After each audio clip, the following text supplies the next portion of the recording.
welcome to this special presentation of GUTV. I'm Robert Perry. At Gonzaga University, our mission is to create a university environment that is welcoming and accessible to all students, regardless of race, ethnicity, religion, disability, or sexual orientation. Today we are going to highlight that diversity and show how Gonzaga is promoting inclusivity on campus.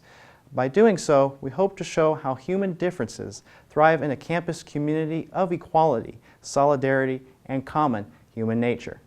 Emily Stevenson is a senior engineering management major who is involved with many things across campus, from working at Sodexo to helping out at the 2016 Cremont Haunted House. While Emily is completely blind, she does not let her disability get in the way. Inclusivity to me means that all people are included, no matter race or disability or anything like that. Mostly that including everybody and everything, trying to think about what their needs are, not just what the populace needs are. Definitely in my own experience of inclusivity would be in my engineering classes. They try to include me in everything, making me do what everyone else is doing, and they alter it in particular ways that would be useful to me. Some of my favorite interactions would definitely have to be like after the story came out about me rock climbing, everyone came up to me and was like, "That's so awesome," kind of thing.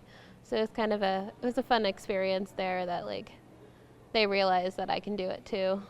If you see Emily around campus, be sure to say hi. She'd be more than willing to start a conversation with anybody new that she meets. GUTV's Sarah Fjortoft went out to learn about inclusivity on campus by spending time around the Hemmingson Center. I think I'm involved in university ministry, and I think that the retreats are a time where I always feel really included with the people that I'm around, just because you grow closer together and more than just that you're Gonzaga students, but also in your faith and other different things like that. I used to feel really left out my freshman year, and a group of guys in DeSmet really welcomed me, and they invited me to be a part of fantasy football.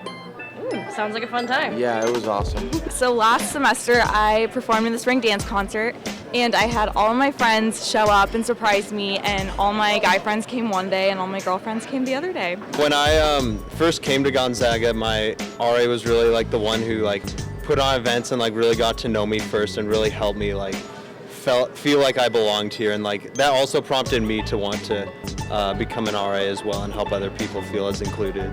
I think it was recently too when fellow students wrote the chalk all over after following the election, and it just I felt much part of a really welcoming community. One time that I felt included at Gonzaga was actually watching this kid play basketball games in the kennel.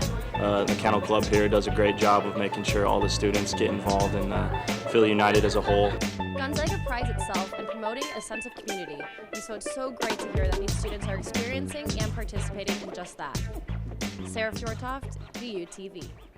Most students know that Spike Nights is a late-night eating event at the COG. However, Gonzaga is working to include not only students, but families and faculty as well. GUTV's Brett Jackson shows us how the late-night attraction is becoming more inclusive. Gonzaga University students are all familiar with Spike Nights, the late-night dining and social event that takes place every Friday and Saturday from 10 p.m. to 1 a.m. Food, karaoke, and other fun activities are hosted in the COG, which students can attend by showing their Zags card. These have been a great success for Sodexo, and Gonzaga is now looking to take the event a step further. So the idea came out of the fact that we needed more programming that involved or actually offered some opportunities for kids to be on campus, whether that is for students with kids, which the Transfer Veteran Returning Adult Students Office, we see a lot of older students, so sometimes they'll come with kids. It also is a great way for us to engage the outside community, outside of Gonzaga, and even faculty and staff at Gonzaga. So every month on a Saturday, we pick a Saturday that works well for folks, and from 5 to 9 we offer programming. So a lot of times that includes crafts. We've had a petting zoo. We did pumpkin carving. Last time we had a cakewalk for kids, and it's just geared as much as possible towards younger kids. And a lot of times Gonzaga students will participate as well, so it's a great way for them to actually engage, one, with the community, and two, sometimes they get to play with kids, which is a great way for them to almost de-stress. When asked about the new Spike Night families, here's what one student had to say. I think it's great. I think it's a great way to incorporate families into Gonzaga's community. It really brings everybody together, like all the students, their families from the Logan, and I think it's just all around awesome. So, and I've actually been to a few of the craft events, and I think they're really fun.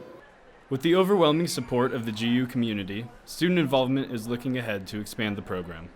We do it once a month, and we're planning to continue, and that might be something that if we see a really good turnout, maybe we ramp it up and we end up doing more than one a month.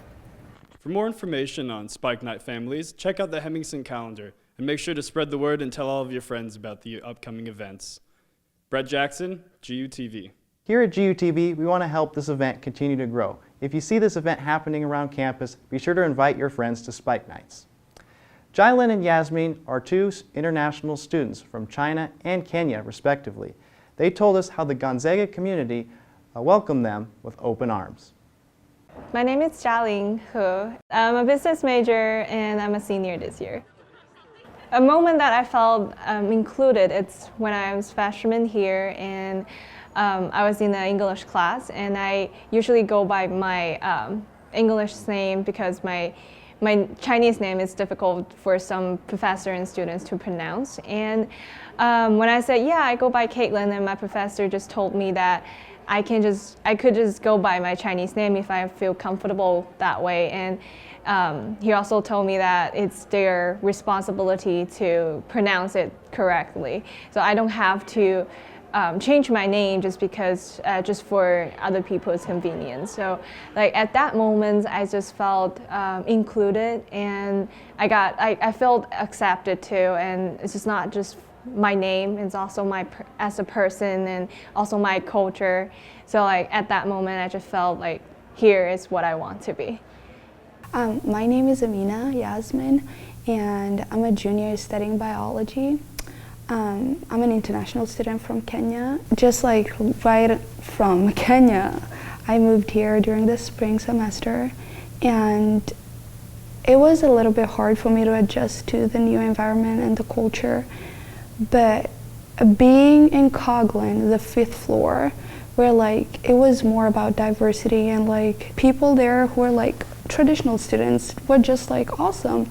They would ask you out if you like want to go grab dinner at the Cog, and I literally felt like, okay, this is a place where I can flourish and become a better person and just like enjoy life.